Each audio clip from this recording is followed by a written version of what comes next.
خلاصة الكلام من الفيديو، دايما اختار العطار اللي تعرف تجيب منه شغل وما يضحكش عليك، يعمل لك البهارات بتاعتك وانت موجود. عطار يكون فاهم، مش الفكرة ان هو يشتري بهارات جاهزة من الشركات. السلام عليكم ورحمة الله وبركاته، اهلا بكم في محل شغال عطارين، قناة العشاب الصغير.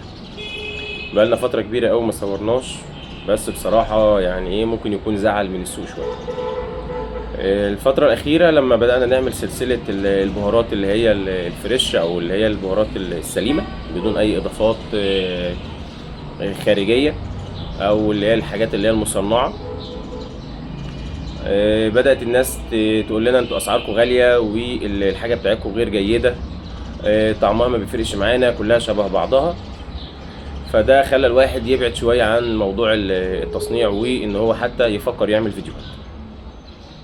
ففي الفترة الأخيرة جالي أكتر من منتج بصراحة سيئين أوي. ما اكدبش عليكم، أنا بعرف أعمل الاتنين، يعني أنا بعرف أعمل الوحش وبعرف أعمل الحلو. فقررت النهاردة بقى نعمل مقارنات كده بالراحة، حاجة بحاجة، ونشوف رأي الناس إيه، سواء بقى اللي بيفهم اللي ما بيفهمش. المهم إن إحنا هنبدأ نتعامل بالقطعتين موجودين معانا، واللي عاوز يشتغل بده على راسنا، واللي عايز يشتغل بده على راسنا. اول حاجه احنا عملنا النهارده بهارات الشرق الاقصى، داخلين طبعا على فصل الصيف والبطاطس والحاجات اللي هي الفراخ اللي هي السريعه وكل الكلام ده. عملنا دي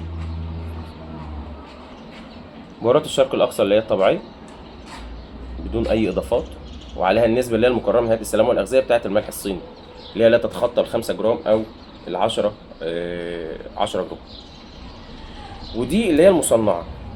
ما شاء الله احنا مجرد ما عملناها، طبعا عشان احنا ما حطيناش منع تكتل، فمجرد ما احنا عملناها كلكعت. فانا قررت ان انا اعمل الاتنين واشوف بهارات مدى. الشرق الأقصى اللي هي الطبيعية، أول مكون فيها معايا يبقى الكمون البلدي، كل عام وانتم بخير، البلدي الجديد بقى إن شاء الله اللي هو الأخضر. كركم هندي بس أصلي طبعا مطحون يدوي. كاري من بتاعنا اللي احنا عاملينه، مفيش فيه أي حاجة مصنعة. بابريكا أسباني، متعودين بنشتغل بيها بعيد عن الصين وبعيد عن البلدي. توم شرايح.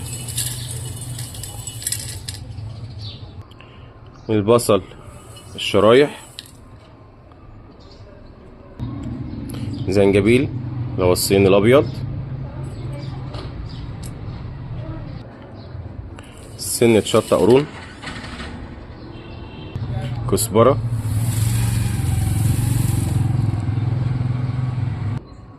زعتر بلدي. ورق بقدونس مجفف. ملح صيني او ملح طعام او ملح ليمون على حسب ما الناس عاوزة. الناس كانت زعلانة مننا عشان خاطر الملح الصيني، بس احنا بنحط بالنسب اللي هي المقدرة من هيئة السلامة والأغذية. ويعني في نهاية الفيديو لما نعمل بقى الفيديو التاني تعرفوا احنا بنستخدم الملح الصيني في الشركات التانية هيبقى عامل ازاي. ده كده الشكل النهائي. هنطحن ونشوفها بعد الطحنة هتبقى عاملة ازاي. دي كده البهارات في المطحنة، هنطحنها ونشوف شكلها عامل ازاي. المقدار ده عامل كيلو، محطوط نسبة ملح الصيني او المعزز النكهة زي ما احنا بنقول، نسبة 10% من النسبة، ودي طبعا قليلة جدا جدا عن اللي بيتحط. هنعمل المقارنة دي بس ما نخلص ان شاء الله تعالى.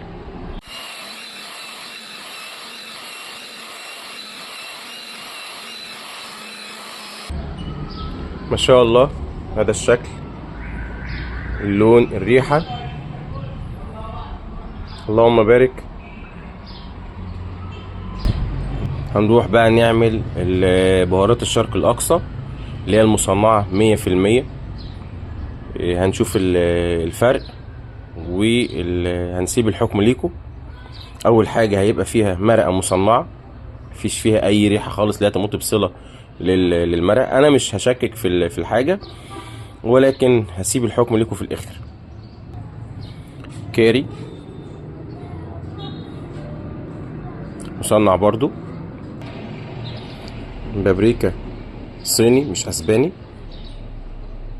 طبعا هو اللي بيستخدم مش حتى كمان صيني، بس احنا بنجيب كل اللي هو موجود في المحلات كحاجة عادية. ما فيش، احنا مش بنعمل حاجة بقى طبيعية دلوقتي. بابريكا، شطة بلدي، اي نعم هي حارة، دي الوحيدة بصراحة اللي ما فيش فيها لعب. كزبرة،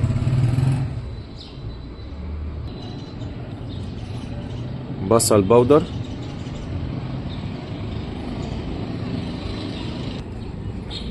توم بودر، ملح صيني.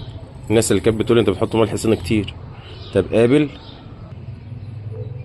ملح ليمون، شوية كمون، ملح طعام. شوف احنا حطينا كمية ملح قد ايه، اذا كان ليمون ولا صيني ولا ملح طعام ولا الكاري والمرقة اللي هم المصنعين. شوف كمية الملح اللي موجودة قد ايه. ده كده الشكل النهائي لبهارات الشرق الاقصى اللي هي المصنعة. تعال نطحنها ونشوف شكلها بعد الطحن هيبقى عامل ازاي، ونقعد بقى ونتكلم ونقارن ونشوف بين الاتنين. كده وهي في المطحنة اهو، عشان هنطلعها بعد الطحن بدون افتراء على حد.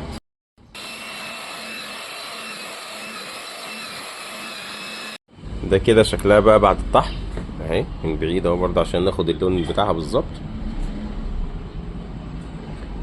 وتعالوا بقى نتكلم ونشوف الدنيا فيها ايه. ورجعنا مرة تانية. كان في حد من زبايننا كده كان بيشم البهارات، فقلت اصوره، مرضيش بصراحة. فرق شاسع يعني، حتى لو قلت لكم ان هو ما بيشمش اصلا، يعني شخص ما بيشمش خالص، فتخيل ان هو بقى يشم الفرق ما بين الاتنين. احنا وقفنا في الجزء الاولاني قلنا ان احنا ما حطيناش منها تكتل، تكاد تكون البهارات كتلت على بعضها جمدت، وده طبعا بسبب وجود الملح الكتير. خلاصة الكلام من الفيديو يعني، دايما اختار العطار اللي تعرف تجيب منه شغل وما يضحكش عليك، يعمل لك البهارات بتاعتك وانت موجود. عطار يكون فاهم، مش الفكرة ان هو يشتري بهارات جاهزة من الشركات. احنا مش بنقلل منها، بل بالعكس هي موفرة علينا كتير، وفي ناس ربنا يعينها مش بتعرف فبتجتهد وبتشتري البهارات الجاهزة ديت. بس انت كعطار حاول تكون حاجتك من عندك، انت اللي تعملها كلها وانت اللي تخلطها، كده انت اسمك عطار. لكن الفكرة في ان انت تشتريها وتبيعها، يبقى انت كده اسمك بقال وليس عطار. نشوفكم على خير في فيديو جديد من حلقات العشاب الصغير، وهنعمل خلطة جديدة ان شاء الله تعالى. كل يوم هنعمل خلطة جديدة بالملح الصيني ومن غيرها، اعشاب طبيعية واللي هي المخلوطة او الجاهزة. والسلام عليكم ورحمة الله وبركاته.